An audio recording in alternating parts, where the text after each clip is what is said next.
ಸ್ಪರ್ಧಿಸೋದಕ್ಕೆ ಮಾಜಿ ಮುಖ್ಯಮಂತ್ರಿ ಶೆಟ್ಟರ್ ಒಪ್ಪಿಗೆಯನ್ನ ಸೂಚಿಸಿದ. ಜಗದೀಶ್ ಶೆಟ್ಟರ್ ಮನವೊಲಿಸಿದೆ ಬಿಜೆಪಿ ಹೈಕಮಾಂಡ್. ಹಾವೇರಿ ಧಾರವಾಡದಿಂದ ಸ್ಪರ್ಧೆಗೆ ಚಿಂತನೆ ನಡೆಸಿದ್ರು ಶೆಟ್ಟರ್. ಹಾವೇರಿ ಮತ್ತು ಧಾರವಾಡ ಕ್ಷೇತ್ರದಿಂದ ಜಗದೀಶ್ ಶೆಟ್ಟರ್ ಅವರ ಹೆಸರು ಕೂಡ ಕೇಳಿಬಂದಿತ್ತು. ಬೆಳಗಾವಿಯಿಂದ ಸ್ಪರ್ಧೆಗೆ ಜಗದೀಶ್ ಶೆಟ್ಟರ್ ಅವರನ್ನ ಮನವೊಲಿಸುವಲ್ಲಿ ಬಿಜೆಪಿ ಹೈಕಮಾಂಡ್ ಸಕ್ಸಸ್ ಆಗಿದೆ. ಬೆಳಗಾವಿಯಿಂದ ಸ್ಪರ್ಧೆ ಮಾಡೋದಕ್ಕೆ ಶೆಟ್ಟರ್ ಒಪ್ಪಿಗೆ ಕೊಟ್ಟಿದ್ದಾರೆ. 2 ದಿನದಲ್ಲೇ ಟಿಕೆಟ್ ಘೋಷಣೆ ಆಗುವಂತಹ ಸಾಧ್ಯತೆ ಇದೆ. ಬೆಳಗಾವಿಯಿಂದ ಜಗದೀಶ್ ಶೆಟ್ಟರ್ಗೆ ಟಿಕೆಟ್ ಘೋಷಣೆಯಾಗುವಂತಹ ಸಾಧ್ಯತೆ ಇದೆ.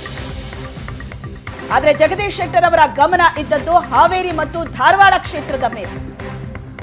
ಈಗ ಬಿಜೆಪಿ ಹೈಕಮಾಂಡ್ ಬೆಳಗಾವಿಯಿಂದ ಜಗದೀಶ್ ಶೆಟ್ಟರ್ ಅವರನ್ನ ಕಣಕ್ಕಿಳಿಸೋದಕ್ಕೆ ಶೆಟ್ಟರ್ ಅವರ ಮನವೊಲಿಸಿದೆ.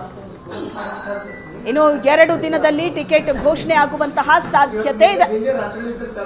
ಅಲ್ಲಿಗೆ ಬೆಳಗಾವಿ ಅಖಾಡದಿಂದ ಜಗದೀಶ್ ಶೆಟ್ಟರ್ ಕಣಕ್ಕಿಳಿಯೋದು ಬಹುತೇಕ ಪಕ್ಕ ಅಂತ ಹೇಳಲಾಗ್ತಾ ಇದೆ. ಹಾವೇರಿ ಅಥವಾ ಧಾರವಾಡ ಕ್ಷೇತ್ರ ಅಂತ ಜಗದೀಶ್ ಶೆಟ್ಟರ್ ಲೆಕ್ಕಾಚಾರ ಹಾಕಿದ್ರು. ಆದ್ರೆ ಆ ಲೆಕ್ಕಾಚಾರ ತಲೆ ಕೆಳಗಾಗ್ತಾ ಇದ್ದಂತೆ ಬೆಳಗಾವಿಯಿಂದ ಕಣಕ್ಕಿಳಿಸೋದ್ರ ಬಗ್ಗೆ ಪ್ರಯತ್ನಗಳಾಗಿತ್ತು. ಜಗದೀಶ್ ಶೆಟ್ಟರ್ ಅವರು ಅದಕ್ಕೆ ಗ್ರೀನ್ ಸಿಗ್ನಲ್ ಕೊಟ್ಟಿರಲಿಲ್ಲ. ಬಿಜೆಪಿ ಹೈಕಮಾಂಡ್ ಈಗ ಜಗದೀಶ್ ಶೆಟ್ಟರ್ ಮನವೊಲಿಸುವಲ್ಲಿ ಸಕ್ಸಸ್ ಆಗಿದೆ.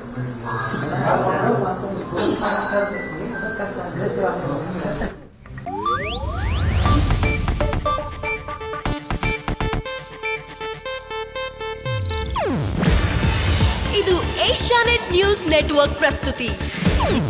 ನೀವು ನೋಡ್ತಿದ್ದೀರಾ ಏಷ್ಯಾನೆಟ್ ಸುವರ್ಣ ನ್ಯೂಸ್.